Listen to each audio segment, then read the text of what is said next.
Get ready to hear the truth about America on a show that's not immune to the facts with your host, Dan Bongino. Mark the date. The single most damaging thing bankruptcy Biden, Chaos Joe, has said so far during his entire campaign. He said this past weekend in an interview that aired with ABC. Mark it. Said it on Fox. Say it again here. I'll explain. I got that. A pretty stunning interview Lindsey Graham gave on Maria Bartiromo's excellent show on Fox, where he just kind of launched a tactical nuke out there, which of course the mainstream media avoided because it was about Hillary Clinton. Huge story. I've got that and a lot more. Today's show brought to you by our friends at ExpressVPN. My online listeners, they avoid prying eyes when they're on the internet. You know how they do that? They have a VPN. They go to expressvpn.com/Bongino. Pick up yours today, expressvpn.com/Bongino. Welcome to the Dan Bongino Show. Producer Joe, good to see or hear from you again on this fine Monday. How are you, sir? Well, yes, I'm doing well. How about you?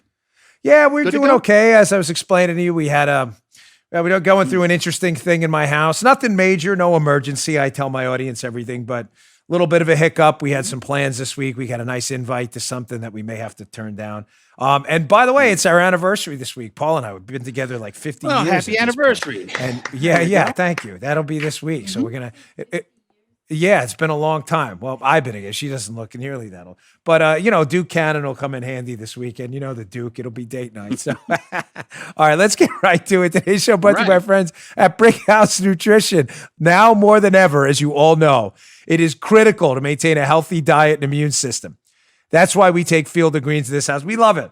I'm just going to read my own ad. I love Field of Greens. Forget this. It's brickhousenutrition.com/Dan. You know why? Because I love this stuff. They've been with me from the beginning. And I was actually instrumental in them creating Field of Greens. You know why? I used to take a different vegetable fruit powder. Here's the deal. Seriously, it tasted terrible. And I didn't really feel any different after I took it. So I called up Miles from Brick House. True story. And I said, can't you do better than this? I said, I'm looking at this stuff. It looks like a bunch of extract from fruits and not just real fruits and vegetables. He said, we can do different. It took them probably 6 months to a year, and they created Field of Greens. What is it? What's the difference? It's real fruits and vegetables, healthy, wholesome fruits and vegetables ground up into a powder. They basically take the water out, and it's food. If you look on the back of Field of Greens, the powder says nutrition facts, not supplement facts. It's for a reason. It's real food, powerful fruits and vegetables, power you with clean energy. You listen, everyone will tell you fruits and vegetables are the key to a healthy, long life. My wife loves it. I love it. We take it every day. I throw it in some green tea, tomato juice, orange juice, whatever. Go to brickhousenutrition.com/Dan. Get 15% off your first order with promo code Dan. brickhousenutrition.com/Dan. It's available in 2 flavors. They have traditional and wild berry. Both are terrific. Again, health and nutrition are important. You need your fruits and vegetables. Get it in one scoop. brickhousenutrition.com/Dan. Use promo code Dan. Check it out today. All right. Let's go. Monday, always the start of a long week. So let me just start with this one on a lighter note. Let's ease into the show on Monday. So President Trump was talking to the media this weekend at a press conference where he announced a huge breakthrough, by the way, the use of convalescent plasma, which the FDA has now given emergency authorization use for the treatment of people with active and severe COVID-19 infections. Huge news. Again, it'll go largely ignored by the mainstream media who will pretend Joe Biden thought of it. They'll tell you Joe Biden invented it. Joe Biden invented convalescent plasma. That'll be the media story because they're all hacks. It's just ridiculous. But he opened up, pay attention. Some of you may get this, some of you may not. I never throw my wife under the bus because she's great, but she missed this totally this morning. It's about a 9-second clip. Here's how President Trump opens up his press conference, and notice what he says to the media. Check this out. Hope you had a great weekend at your convention, and we're going to have a great convention coming up, and I look forward to it. Did you catch her? Can we cue that one again? Play that one again. Did you catch her? Hope you had a great weekend at your convention, and we're going to have a great convention coming up, and I look forward to it. The password is your. The password is your. The password is Fidelio. For those of you who saw Eyes Wide Shut. No, that's the password to get in. What's the new password? This guy trolls them. They didn't even get it. Most of them weren't even smart enough to pick up on it. I hope you had a good time at York. It was the DNC convention. He's talking to the media. I hope you had a good time at York convention. I love this guy. He's just an epic troll every single time. Trust me when I tell you, the media, that went right over their heads. Almost no one got it. We got it. Very good. On an opening note on Monday. All right, let's get to the serious stuff. So, I really love Maria Bartiromo's show on Fox on the weekend. She always gets the best interviews over there. And this weekend was no different. Listen, I'm not a huge fan of Lindsey Graham. He's unfortunately been working at a glacial pace to get to the bottom of Spygate. But when he says something interesting and finds something good, I think we should all applaud it, not run away from it. Oh, no, I hear some people, Lindsey Graham said he's working too slow. All right, great. Well, let's get on him to work faster. But this was a major revelation. Let me play this quick video of his interview on Maria Bartiromo's show where he launches this bomb that they have information now that it was actually Hillary Clinton in 2016 who was the subject of a foreign collusion interference operation. This is nuts. And the FBI knew about it? Check this out. In April of 2015, Hillary makes an announcement, I'm running for president. It was pretty well known.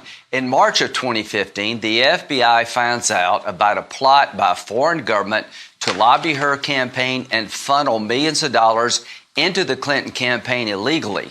They open up an investigation. They want a FISA warrant against a Clinton operative who is connected to the foreign government.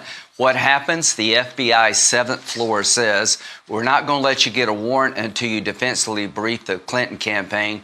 In October of 2015, FBI personnel met with the Clinton campaign to tell her about the problem so she could fix it. They never issued the FISA warrant. That was the right way to do business. What? Surely you heard about this on the front page of the New York Times, right? ABC, NBC, CBS, CNN, MSNBC. Breaking. Drudge, the left-wing lunatic site with their police sirens. Breaking. Hillary Clinton, subject of an FBI collusion foreign interference investigation in 2016. You heard about that, right? Of course, if you're not watching this show or you missed Maria Bartiromo's show, no, you haven't heard it. You're watching other shows. You're missing out on the biggest stories of the day. And listen, that's not self-congratulatory, okay? I'm just giving you the facts that are out there if you're not watching lunatic sites. You're not wasting your time here. By the way, later in that interview, you can watch the whole excellent thing if you go to Fox News' website or you go to Maria Bartiromo's Twitter feed where she has the full YouTube link. He goes on later to produce paperwork. So just to be clear, what Lindsey Graham just said, he didn't say which foreign government. To be clear, we don't know who it was. I suspect it probably wasn't Russia or China, but another foreign government. We don't know if they were friend or foe, whatever it may be. It is illegal for foreign governments to interfere in an election to make donations on behalf of foreign governments. It is illegal to do that. We know that one of them was connected to a Hillary Clinton campaign insider and was trying to launder money into her campaign. Folks, didn't we hear that Trump-Russian collusion, foreign collusion, was the big story of 2016? Where is this story? The answer is it's nowhere. It's nowhere but this show and on Fox News. By the way, some of you watch Fox News this morning. I'm super sorry. If you go and watch my clip from Fox this morning, you'll see me constantly moving my mouth around like that. I ate one of these bars and it had those little poppy seed things in them. And I could not get this poppy seed out of my mouth. It was driving me crazy. It was driving me nuts on Fox this morning. I was like, this is super annoying. But let me go back to this because it's important. Listen.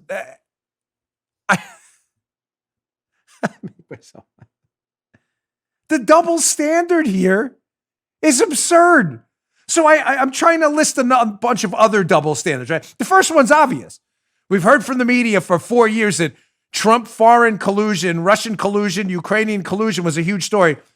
Debunked and entirely discredited as hoaxes. Now we have FBI paperwork showing an FBI investigation was scuttled into a foreign country, trying to influence Hillary's operation by laundering money, and that the FBI chose to give Hillary a defensive briefing instead? Why not investigate her using FISA? I'm just asking questions. I'm just asking basic questions. Why not?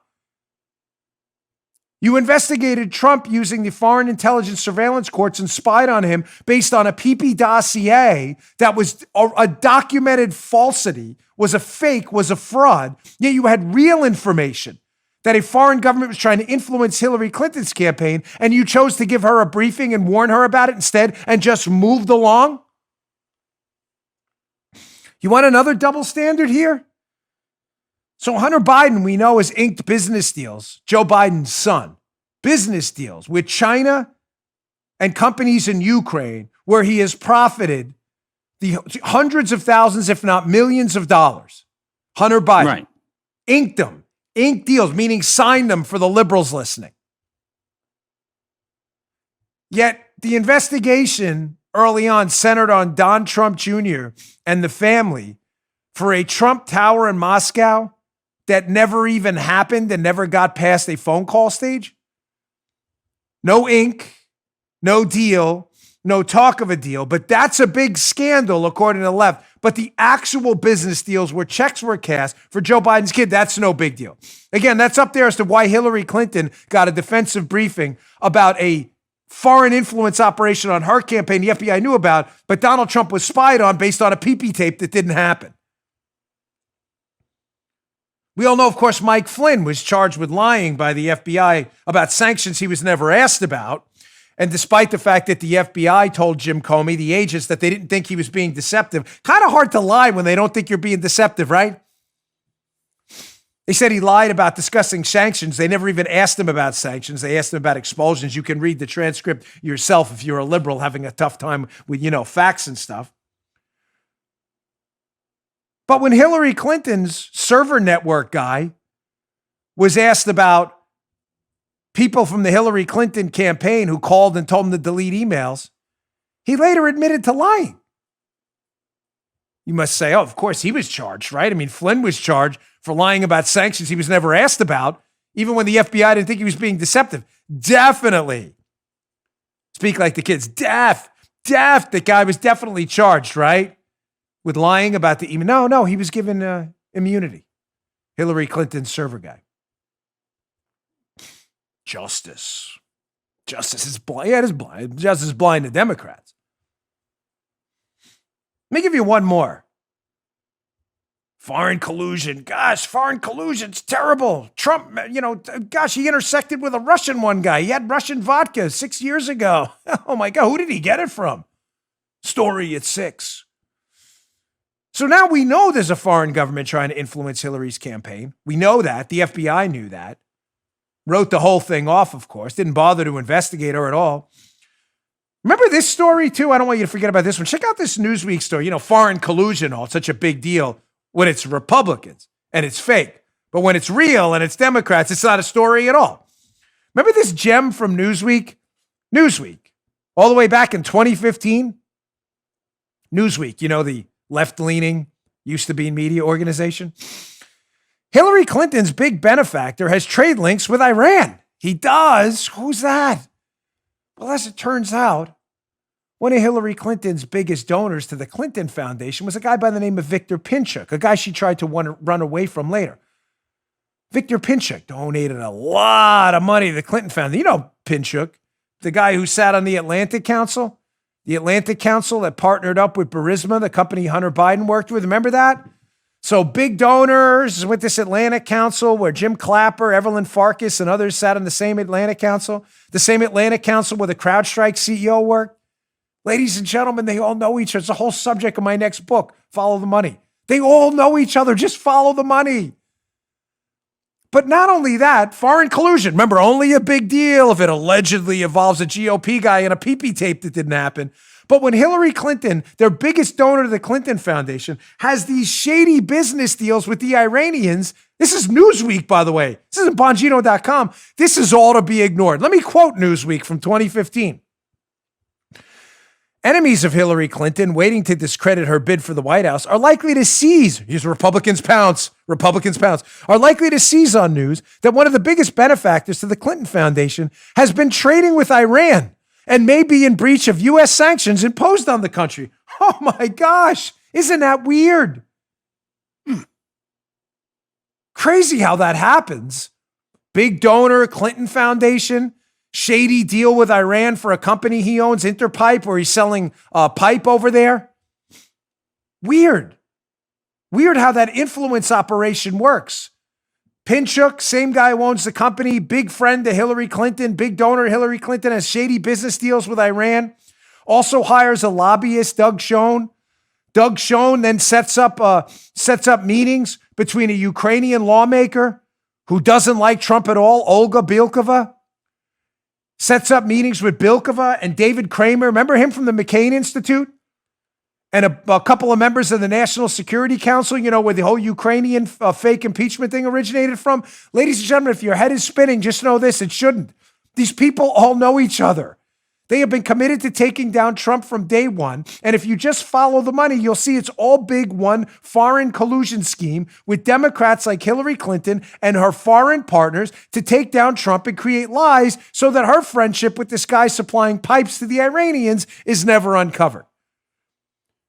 Nor is the foreign government, as Lindsey Graham said in the interview, that's trying to influence Hillary Clinton, was trying to influence her last campaign. They don't want you to find out any of this.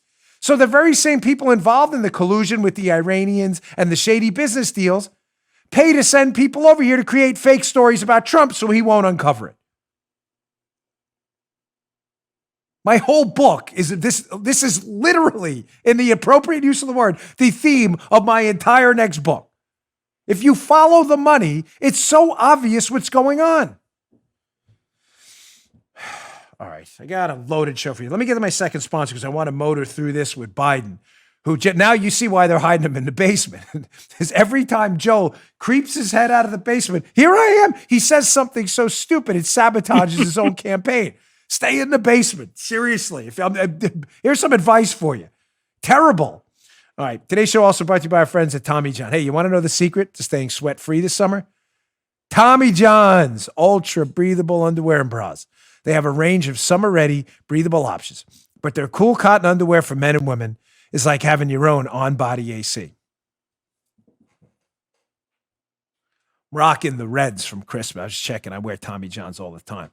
The Reds. I got them at Christmas. They're very popular in this house. Tommy John's cool cotton is made from premium, natural Pima cotton for enhanced airflow and evaporates sweat super fast, keeping you drier, cooler, and more comfortable than regular cotton. If you want to add some chill to your cheeks when summer heats up, choose Tommy John's cool cotton underwear. The best. The best. There's one downside to Tommy John. If you have other underwear, you're going to wear these, wash these, and you're going to put them at the top of the underwear drawer, and you're never going to wear the other ones again, so you might as well just throw the other ones out. I'm serious. You'll never wear them again. All of Tommy John's layers are built for next-level comfort. Whether you're on the hunt for lounge pants, lazy day joggers, or the softest Zoom-ready tees and polos you've ever worn, Tommy John has you covered. Upgrade to Tommy John today with enhanced designs that are super breathable and way more comfortable than anything else out there. You're not going to be able to wear another pair again. It's going to feel like you're wearing sandpaper with anything other than Tommy John. They're so confident in their underwear, if you don't love your first pair, you get a full refund with the best pair you'll ever wear, or it's free, guaranteed. Tommy John. For a limited time, go to TommyJohn.com/Dan to get 20% off your first order. That's TommyJohn.com/Dan for 20% off. TommyJohn.com/Dan for 20% off. Don't forget, we love Tommy John. Big supporters. They're great women's gear too. Don't forget to check that out. All right, so moving on. It's Monday mornings sometimes. So much stuff. I get a little overloaded, folks, and sometimes your brain short circuits a little bit. If you only saw the outtakes on that last one, you'd probably laugh hysterically. Paul is like, what did you just do? Joe is like, huh? Joe's been in radio a long time. He's like, you're only 45, bro. You had a Joe Biden moment. That was seriously classic outtake. That's the thing. Yeah. Maybe one of these days we'll do a weekend show. You'll see. It was funny. All right. So Joe Biden gave an interview with ABC, and now you see why the Democrats want to hide him in the basement. They don't want this guy going anywhere. They don't want, if you remember those Lord of the Rings things, they don't want him to leave the Shire. Don't leave the Shire. Bilbo, stay in the Shire, whatever. Don't leave the Shire. Because every time Joe Biden leaves the basement and gives an interview, disaster ensues immediately. You don't believe me? Listen, on a very serious note, trust me. Trust me here, I'm begging you. Joe Biden has said a lot of dumb things during the campaign. You ain't black, all the racial stuff, all the nonsense, his lies about taxes, a lot of bad things that I think will hurt him. This right here will be the single most damaging thing he has said this entire campaign. I have absolutely no doubt. I'm going to play it, and on the other side, I don't even need to tell you why, but I'll tell you why anyway. Check this out. Sworn in come January, and we have coronavirus and the flu combining, which many scientists have said is a real possibility. Would you be prepared to shut this country down again? I would be prepared to do whatever it takes to save lives, because we cannot get the country moving until we control the virus. That is the fundamental flaw of this administration's thinking to begin with.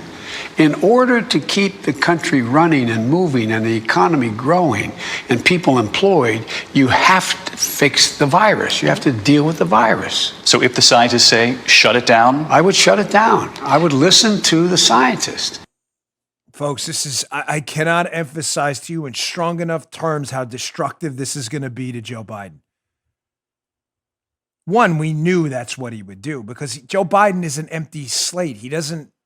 Folks, he's not there. I'm very sorry, but he's not there. I don't wish ill will on anyone. The guy is not there. He is a blank slate, an empty vessel.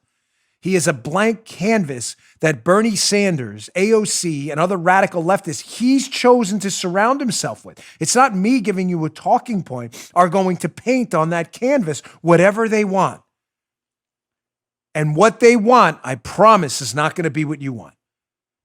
And what they want is they want shutdowns until they can get local governments and that may lean conservative or Republican and the federal government to cave to their demands. Higher taxes, the destruction of wealth. That's what they're all about. How do you think that sounds? I would lock it down again to a restaurant owner.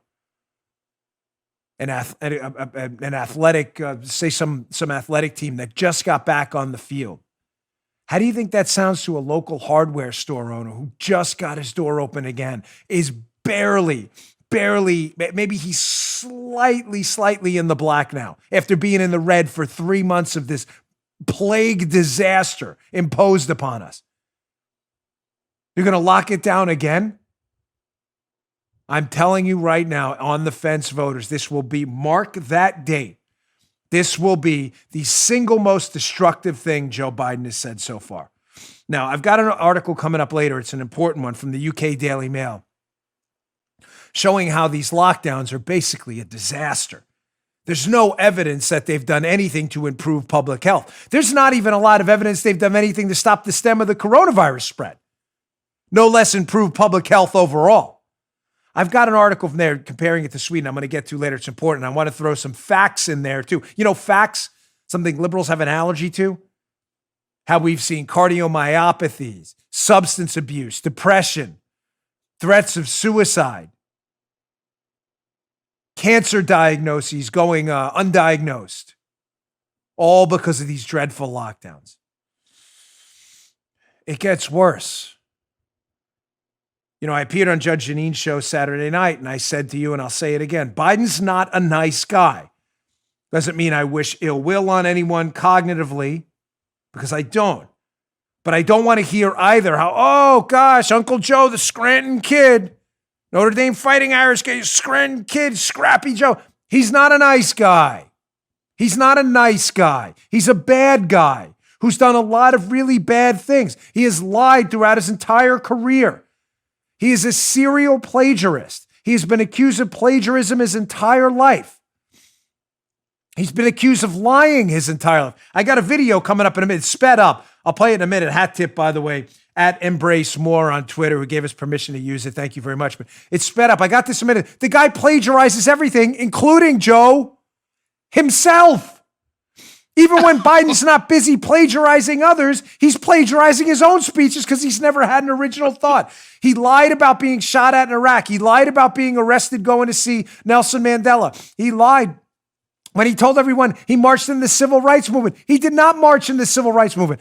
I said the past week, that's the kind of thing you think you'd remember, right? Kind of a pivotal moment in U.S. history. This incredible march for civil rights in the face of such extreme adversity and violence. You'd think you'd remember that, right? Joe, yeah, I was there. You weren't there. Your kid's involved in these shady deals in China and Ukraine while you're vice president and point man in Ukraine. You're in the Oval Office as you're setting up to frame Donald Trump and Mike Flynn using the Logan Act, and it's your suggestion. Biden's a sleazy guy. He's not a good guy. I'm very sorry to break the news to liberals out there. Oh, he's harmless. We're voting for him because he won't damage us like Trump did. Damage what? You just don't like his Twitter feed? Before the plague hit us, the economy was doing great, and so was the country. He's not a nice guy. You want proof? Here's video number 2 from his David Muir interview. Or Moore, I don't know how to say his name. An ABC. I'm not doing it intentionally. Is it Muir? Moore? I don't know. I don't watch his show. ABC was going to ask the tough questions. They didn't ask anything. It was a garbage fluff interview. Trump goes on Fox. He gets hammered by certain interviewers. This guy, Biden, goes on ABC. He sits there and it's a bunch of softballs, a bunch of bunts. Listen to this go unchallenged, where Biden again repeats the myth that when Trump was talking about Charlottesville and what happened in Charlottesville, that Trump said there were fine people on both sides. And notice how he leaves out the entire context of what Trump said, and it goes nearly unchallenged completely. Check this out. No president has ever used those words. And no president has said people coming out of fields with torches and spewing anti-Semitic bile and met by people who oppose them, and someone dies and he says they're good people on both sides. No president of the United States has ever said anything like that. Ever. Biden's actually telling the truth there. He is. Dan, you just said he was lying. No, he said no president of the United States has ever said anything like, yeah, he's right. Including Trump. That statement he made, although intended to be a lie, Biden can't even lie right. That's how not there Biden is. He's trying to lie about Trump, insinuating that Donald Trump called white supremacists fine people. And he can't even lie right. No president's ever said that. You're right, including Trump. Here's the proof. We have to read this quote again for the umpteenth thousandth time. Quote, Donald J. Trump. I'm not talking about the neo-Nazis and the white nationalists because they should be condemned totally. But you had many people in that group other than the neo-Nazis and white nationalists. Okay? Now, David Muir, whatever his name is, he's probably read that quote. And he probably knows Joe Biden's trying to lie, but he's not smart enough to do so. And David Muir doesn't really care. Just lets it go. Because he wants it out there that Trump was calling neo-Nazis fine people. It's a lie.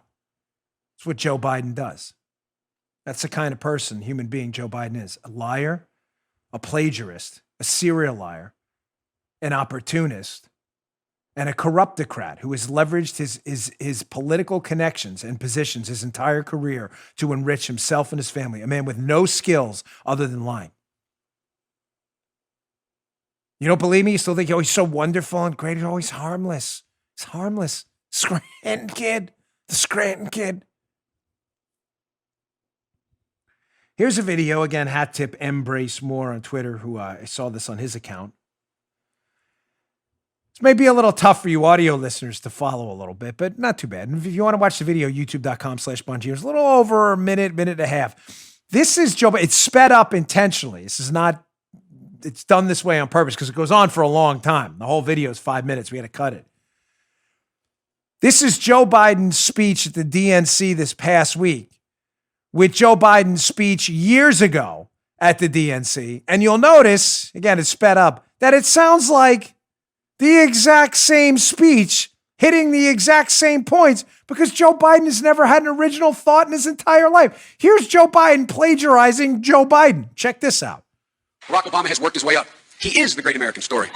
Senator Kamala Harris, she's a powerful voice for this nation. Her story is the American story. That work is more than a paycheck. It's dignity. A job is about a lot more than a paycheck. It's about your dignity. It's respect. It's about whether or not you can look your child in the eye and say, we're going to be all right. It's about respect. It's about your place in the community. It's about being able to look your kid in the eye and say, honey, it's going to be okay, and mean it. My dad who fell on hard times. You know, my dad was an honorable, decent man. He got knocked down a few times pretty hard. Always told me, though, champ, when you get knocked down, get up. Get up. But he always got back up. He worked hard, and he built a great middle-class life for our family. And why he'll make college more affordable. That's the change we need. And where cost doesn't prevent young people from going to college, and student debt doesn't crush them when they get out. Barack Obama will transform the economy by making alternative energy a national priority. An opportunity for America to lead the world in clean energy and create millions of new, good-paying jobs in the process. And in the process, creating 5 million new jobs. With 5 million new manufacturing and technology jobs. For security back in Social Security. If I'm your president, we're going to protect Social Security and Medicare. And he'll never, ever, ever give up until we achieve equal pay for women. With equal pay for women. Barack Obama will bring down healthcare costs by $2,500 for the average family. With a healthcare system that lowers premiums, deductibles, drug prices. Barack Obama will reform our tax code. He will cut taxes for 95% of the American people who draw a paycheck. That's the change we need. Because we don't need a tax code that rewards wealth more than it rewards work. Folks, remember when the world used to trust us? When they looked to us for leadership? I'll be a president who will stand with our allies and friends and make it clear to our adversaries the days of cozying up to dictators is over. We will hold Russia accountable for its actions. Under President Biden, America will not turn a blind eye to Russian bounties on the heads of American soldiers. The American people are ready. I am ready. Barack is ready. So the question for us is simple. Are we ready? I believe we are. And this is the time as Americans together. We get back up together. Let us begin, you and I together. This is our time. This is America's time. This is our moment to make hope and history rhyme. It defines who we are as a people. And now it's in jeopardy. I know it. You know it. You know, all elections are important. We know in our bones this one is more consequential. These are extraordinary times. This is an extraordinary election. And now history has delivered us to one of the most difficult moments America's ever faced. Is that amazing? That goes on, by the way, for 5 minutes. That's why it's sped up. It's not an error. Paula's like, Paula was ready to start ripping on Joe. Joe, what'd you do? You screwed up the whole video. That's how the video is. The guy that put it together is Embrace Moore. Did it that way intentionally just to fit in more content. That he sped it up on purpose. That's Joe Biden giving the exact same speech in 2008 and 2020.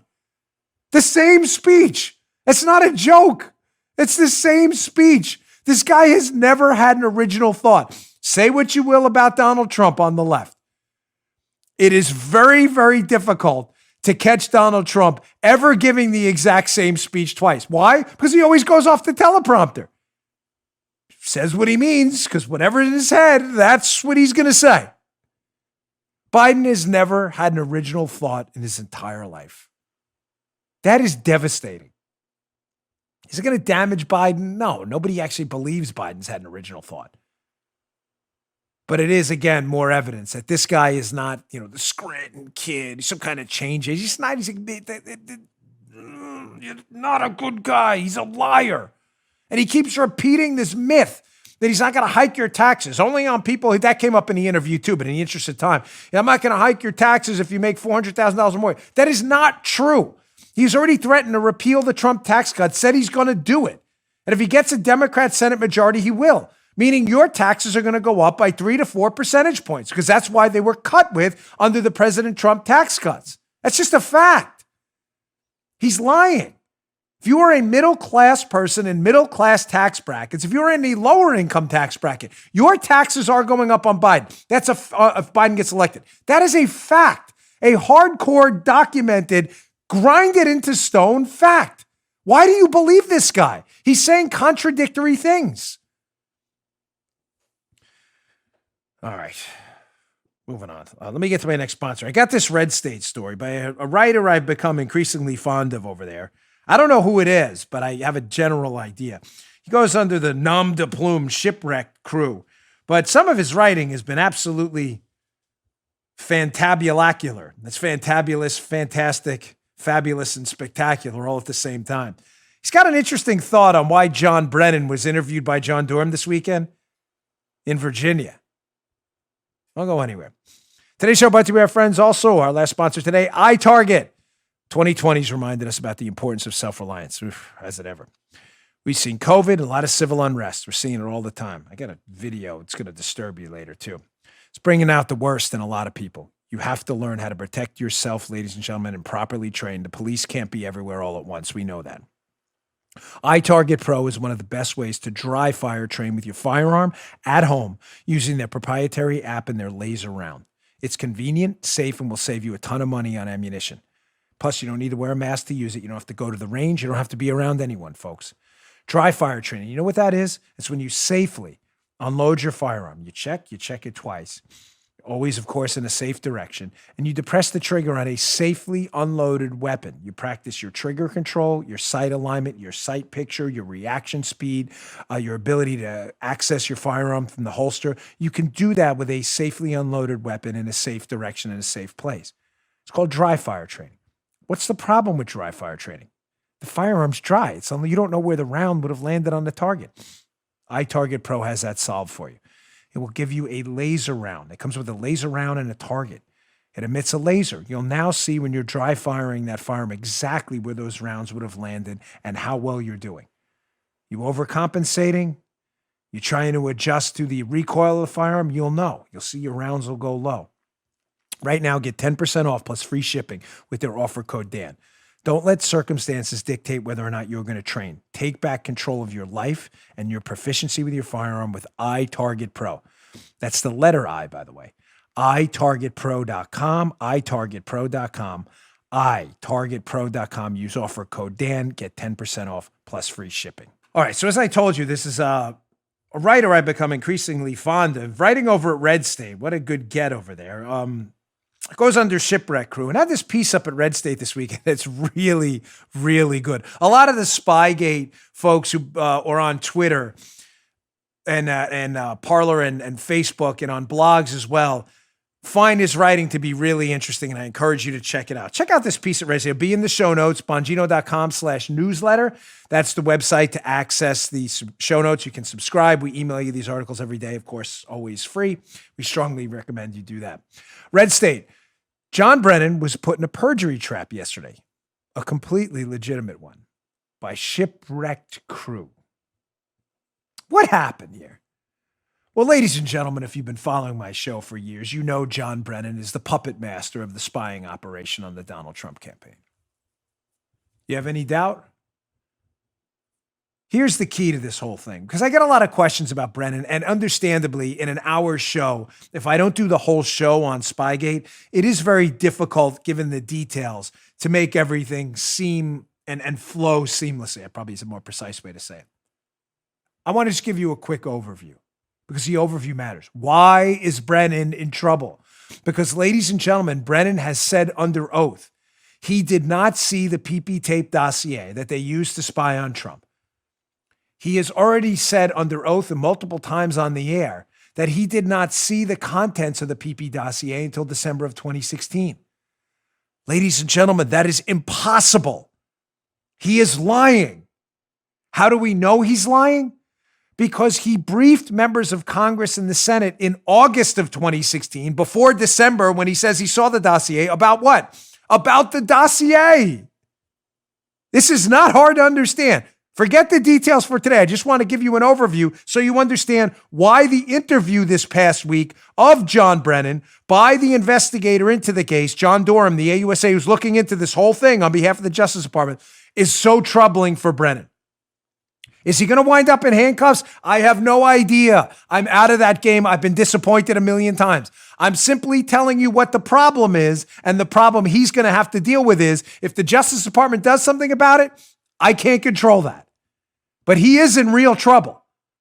He's on the record saying, I didn't see the PP dossier stuff until December. Well, if you didn't see it till December, how is it that you briefed Harry Reid about that stuff you said you didn't see? Saw. How is it that you briefed Harry Reid in August? August is before December. For the liberals listening. December, August. August, December. December, August. You get it? It's before. If you didn't see it till December, how'd you know about it in August? Of course he knew about it. He just lied. Because he's trying to hide the fact. Get ready. It's ... moments. He's trying to hide the fact that he marshaled this whole thing. He's the puppet master. The entire idea to spy on the Trump team was hatched by Brennan and Obama's team. It's transparently obvious at this point. Brennan couldn't spy on Donald Trump because he's a U.S. citizen or his team members. Remember, there's a lot of members of his team too. So as a way to get around U.S. laws against spying on American citizens without a warrant, he used foreigners to do the same. Because foreign governments, they didn't have to abide. They're foreign governments, so not the United States government. U.S. laws don't mean anything to them. He used the United Kingdom, Five Eyes countries, and others, John Brennan, to spy on them for him. All that stuff he knew way before the dossier was put down on paper. And although John Brennan may not have seen the paper dossier until December, the information that was in there, Donald Trump with the gross stuff we keep talking about, Donald Trump colluding with the Russians to get the WikiLeaks emails through Michael Cohen, it was all made up. He knew about that long ago, Brennan. And he's been lying the whole time. So why does it matter where he was interviewed? The fact that he was interviewed for 8 hours, by the way, 8 hours, should say to you that this probably wasn't a, hey, how you doing interview. You know the hey, how you doing interview? A lot of cops out there, you bring in a bad guy. You're not sure if he's the guy or not, so you bring him in. That kind of, hey, how you doing interview. Hey, how are you? What do you know about this? If he's a little shady, you bring him back. But if you think he's, you think he's being on the up and up, you let him go. This was not a, hey, how you doing interview. This was a how you doing interview. You know what I'm saying? Old New York City Queen style. Let's go to Shipwreck Cruise. Screenshot from his piece. So he was interviewed in CIA building in Virginia. Well, why does that matter? It says DOJ and FBI headquarters are in Washington, D.C. CIA headquarters is in Langley, Virginia.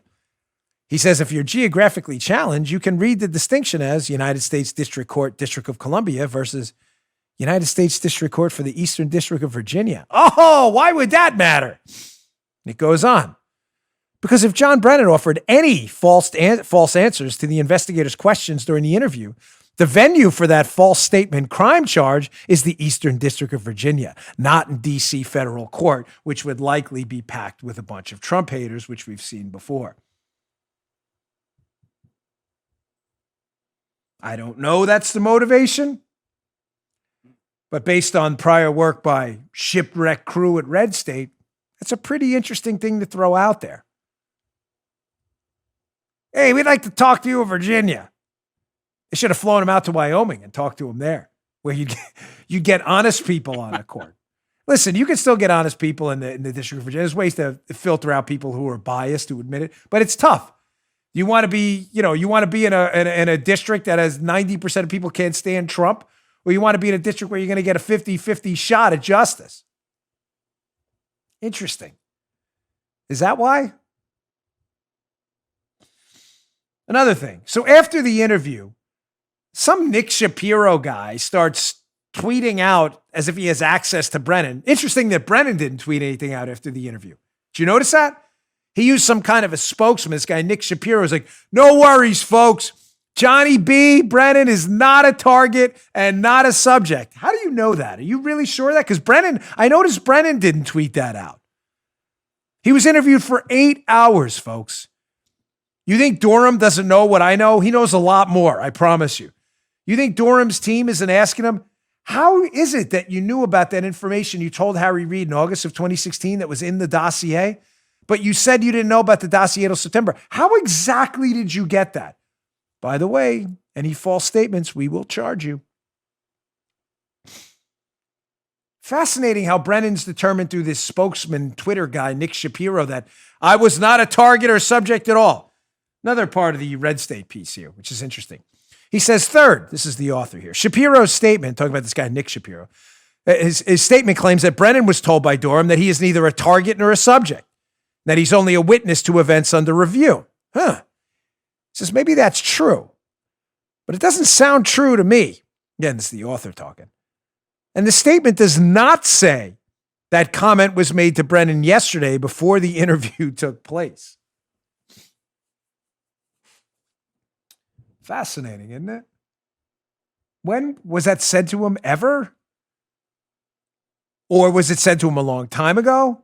Was it said to him months ago? And all of a sudden, remember, you can be a non-subject, non-target of an investigation and be a target right quick. Yeah. Right quick, man. All you got to do is say one thing. And all of a sudden, you're a target too. Didn't Mike Flynn find that out? After his investigation was shut down by the FBI, almost. And they're like, no, let's just go interview him. Yeah, but we don't have anything on him. We'll find something. Don't worry. Of course, that was illicit and probably illegal what they did to him, especially the leaks. This is totally on the up and up. So even if Brennan, through his spokesperson or whatever, is telling you he's not a target, I'd be skeptical.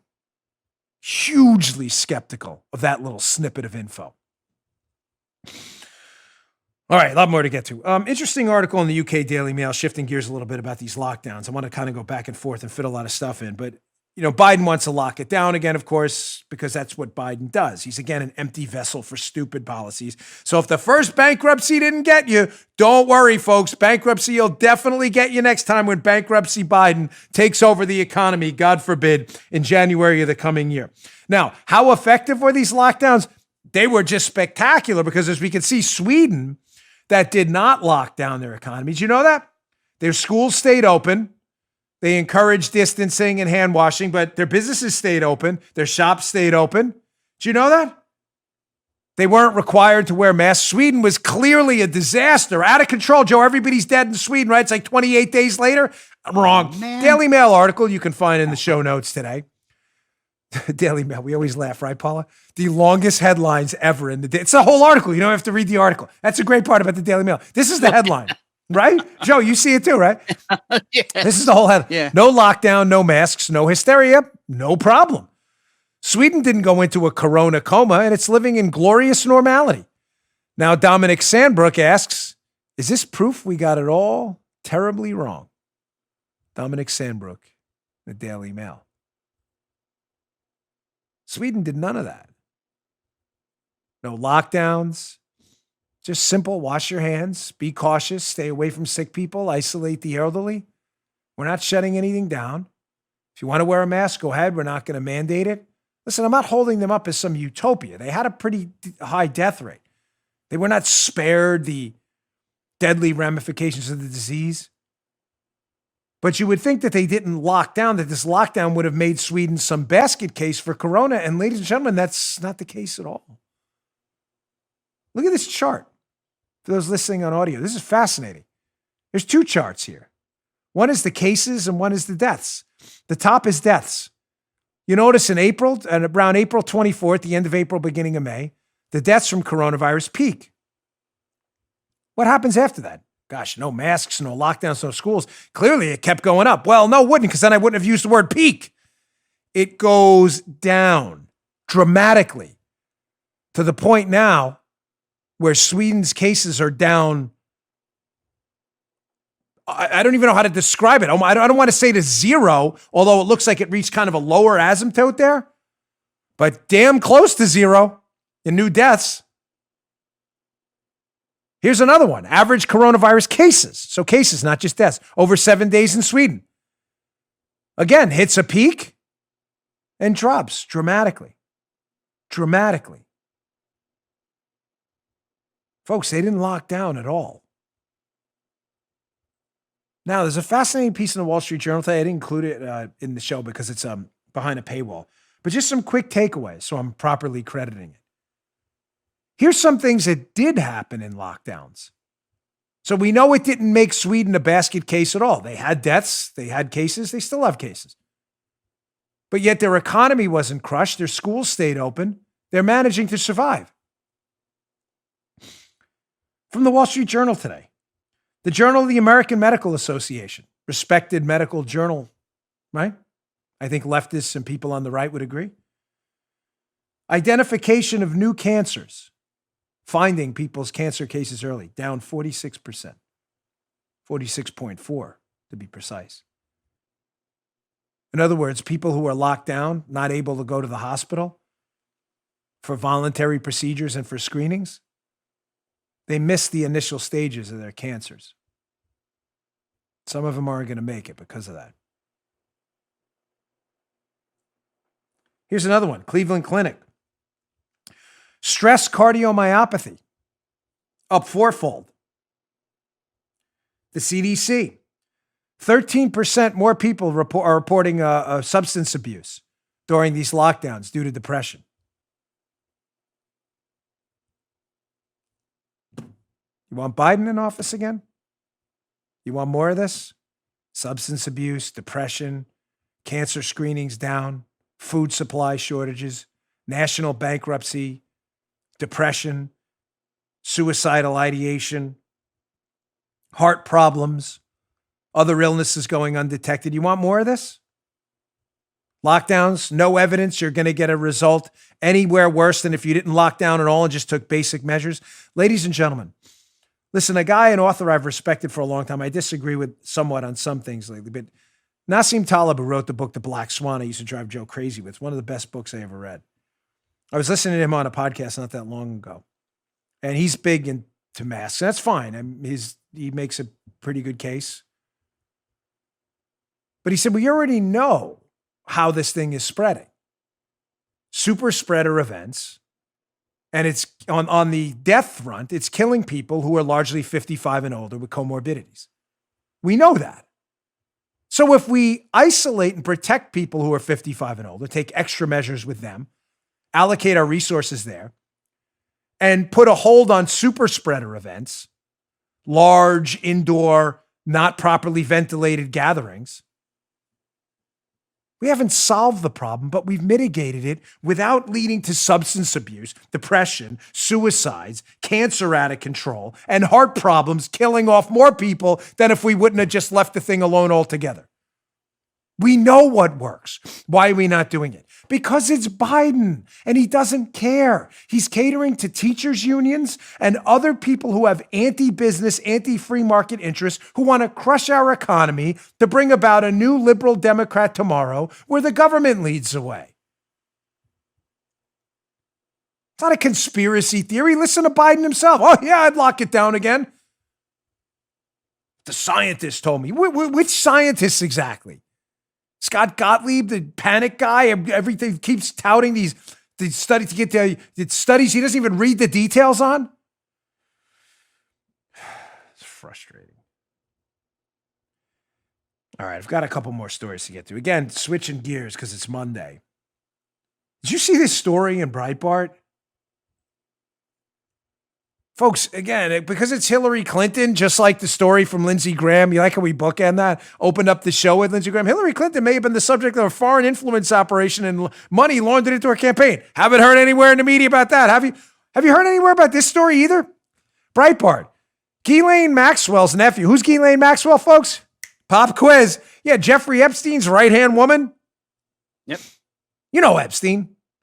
The plane, the Perv Island, that one. Ghislaine Maxwell's nephew worked at Hillary Clinton's State Department. Huh? What?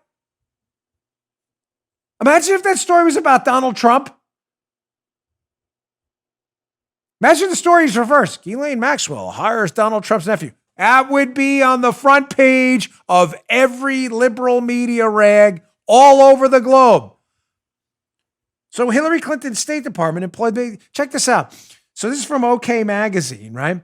They're reporting Hillary Clinton, ex-Secretary of State, quote, gifted Ghislaine Maxwell's nephew, Alexandra De Harasi, a position within her department when he was just out of college and gave him, quote, special treatment. Huh. What? Folks, as I've told you and I'll say again, the relationship between Bill Clinton and Jeffrey Epstein is one of the biggest scandals of our time. It's worse than you know.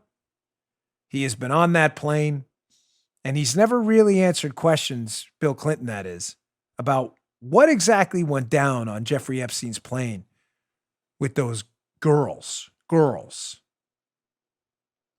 Not women, they were girls. What went down on that plane? What went down on that island? Why is Hillary Clinton hiring Jeffrey Epstein's right-hand woman, her nephew, for a special position in the State Department? I don't know. I know some people do know, though. I know other people know things. Hopefully they'll be ready to talk soon. It's not my information to share. If I had it, I'd give it to you. But I know people know things. A lot of people. All right, on a very disturbing note, I want to play for you a video. This is important. I want you to listen if you're one of our audio listeners. Listen in the background. There was a police use of force incident in Wisconsin last night, and of course, we had to have riots afterwards. I just can't understand why Democrats can't speak out against this. Ladies and gentlemen, we have a process for reviewing police use of force incidents. There's no excuse, none, zero, to go out in the street and riot. This was not a protest. This was a riot. We're not going to play euphemism games and word games on the show in an effort to virtue signal to the left. Look, this show's safe. We're going to call them protests.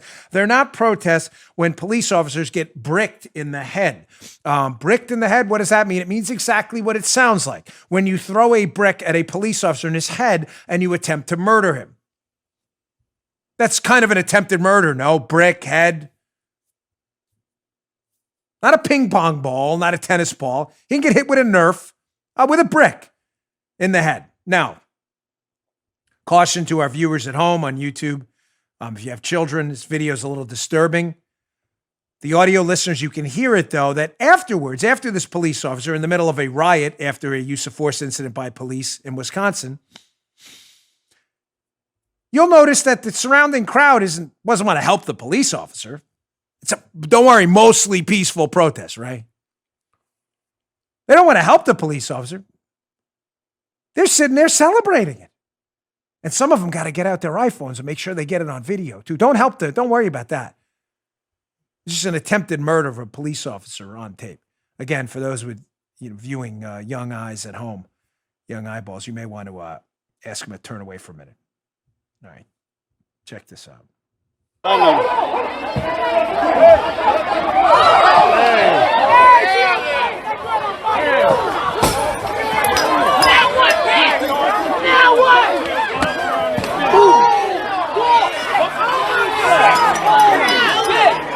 What happened? Oh, he just got bricked. He just got bricked. Yeah, he just got bricked.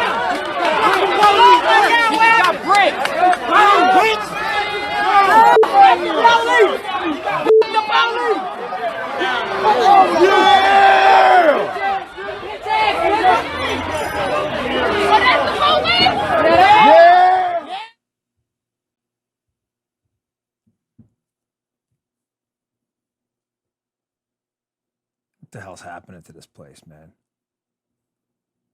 I mean, seriously, did you ever in 1,000 years think you'd live in a country where it's okay to attempt to murder a police officer, attempt to murder him, and the people surrounding it would be like, yeah, we got him. F the police. He got bricked in the head, like they're celebrating it. You hear the guy in the background? Yeah. Yeah. On what planet do you think that's okay? Where are the Democrats on this? Have you heard their statements this morning? Anyone? I was searching through social media everywhere. Parler, Twitter, Facebook, Google. Where are the Democrats on this? With the attempted murder of a police officer last night, getting bricked in the head as everyone's yelling, F the police. Yeah. Videotaping it, make sure they get it on tape. So if he dies, they want to make sure they have it on tape. You need a record of that, of course. What, for evidence? No, to go put it on some dreadful website and celebrate it. What's the red line for you if you're a liberal? I'm serious. Regardless of who you're voting for. So some of you I know I can't get through on issues. You really believe Biden's going to cut your taxes and take care of your kids' special school or charter school. But I can't argue facts. You're immune to them. It's obvious. Your business is going to be locked down with Biden in his own words. But at what point do you say to yourself, like, yeah, that's kind of weird that I'm part of liberal America and we're bricking police officers and you can't get any liberal to really say anything about it. You doubt me, by the way? When they do you ever notice what just watch any cable news channel. Watch the liberal talking heads. They'll say, yeah, I condemn that. But there's always a but. But we have to remember most of the people there were mostly peaceful. No, they weren't. Those weren't mostly peaceful people. Those were rioters who attempted to murder a police officer as others videotaped it and screamed F the police. Watch. Pay a close eye and a close ear to the talking heads on cable news channels when they discuss incidents like this. That's really bad. But let me just say, we have to really focus on police injustice and no. We can do that. That's a separate topic. That's not what this is about. You attempted to murder a police officer in front of a screaming crowd, cheering it on. Where's that on the news today? You see it anywhere? Where is it? You see it anywhere? Of course not. Of course not. Dopey Governor, Tony Evers in Wisconsin? Where's he? What's he? I condemn it, but let me just tell you, we got to really focus on the police. No. We've already had that conversation. You're not interested in that conversation either on the left. All right, I'm going to fit this one last article in. I had a lot more to get to, but this is important. It's a bit of good news because that's really devastating and tough for me to take, especially when my brothers and sisters who put the blue uniform on have to deal with this kind of stuff. Folks, the Wall Street Journal has a really strong article out today about don't get baited in with these polls again. I'm out of the predictions business. I'm just telling you the polls were really, really bad in 2016. Not so much the national ones, but the state level polls. They may be wrong again. I'm going to hit a few highlights, but here's this article. Wall Street Journal, Trump trails Biden, but polls show the president has some strengths. Some good news, so you're not depressed on a Monday. Quickly, we'll motor through these. Number one, what about the polls may be leading people astray? Here's takeaway number one. White voters. An improved image among white voters. Quote, among white voters, Mr. Trump lags behind his 2016 vote shares recorded by exit polls. But in a sign of improvement, white voters in the most recent Journal NBC News survey were divided almost equally between positive and negative views of the president. Well, why is that interesting? Because 4 years ago, negative views significantly outweighed positive ones amongst white voters, 54 to 35. Something's wrong here with these polls. Let's go to takeaway number two. That's just white voters. What about Hispanic voters? Don't worry, that's what I'm here for. He's holding steady with Hispanic voters. Mr. Trump trails his 2016 support levels amongst many groups, polling finds. But among Hispanic voters, by contrast, he appears to have maintained or even improved his standing. Some 31% of the nation's largest ethnic or racial minority groups say they will back the president, slightly higher than his 28% in 2016. You missed it, Paula.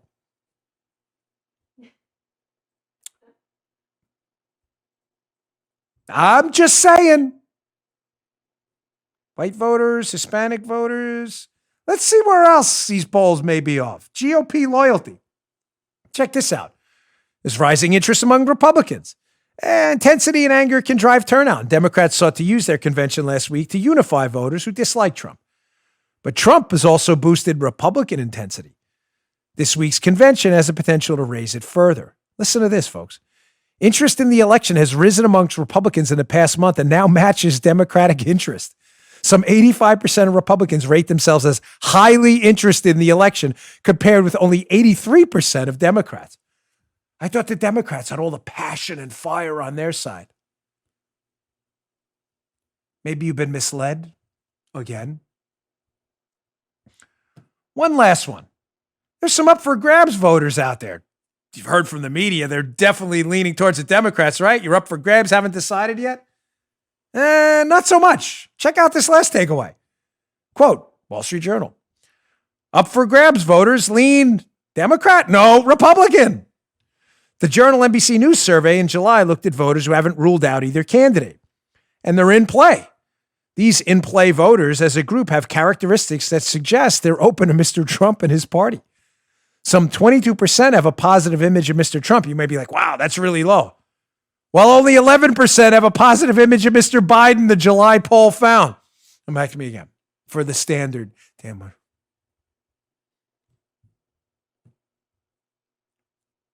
I'm only bringing this up. I'm not in the predictions game because, as I said to you last week, and I'll say again, predictions can only hurt you. If I predict he's going to win, you'll be like, maybe I don't need to stay home and vote. You do. If I predict he's going to lose, you'll get depressed and think, well, maybe he's going to lose. I'm going to stay home anyway. Here's the bottom line. This thing is up in the air. Ladies and gentlemen, it's a jump ball. You going to jump to get that ball or what? You got to show up and vote, and you got to get 10 people to do it with you. Game time's over. Game's on right now. No more pregame episodes. The game is on right now. Inside joke. Explain to you an adult version of the show another day. This game time is on. Sometimes there's a post game. This isn't post game. The game's on right now. Right now. All right, folks. Thanks again for tuning in. A couple more stories, of course, I had to leave on the table. Monday, loaded show as always. Please subscribe to my YouTube channel, youtube.com/Bongino, and subscribe on Apple Podcasts. We really, really appreciate your support. The show has been rocking. We are doing more downloads in a month now than we did in 2 years when we first started. Thank you. Thank you. Thank you for your support. We really appreciate it. I'll see you tomorrow. You just heard Dan Bongino.